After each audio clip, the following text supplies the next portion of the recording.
तसेच आपल्या माझ्याची प्रवीणजी मेश्राम यांच्याकडून एक गेली होती 100 रुपये दंबदान मिळालं.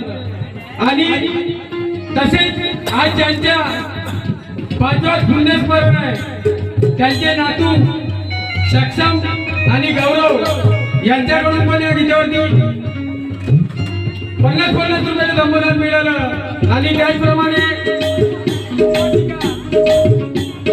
हॅलो आशाबाई बागे यांच्याकडून या वैभवाच्या गीतावर 50 रुपयाचं दंबदान मिळालं. त्यांचे म्हणजे काय हो सांगे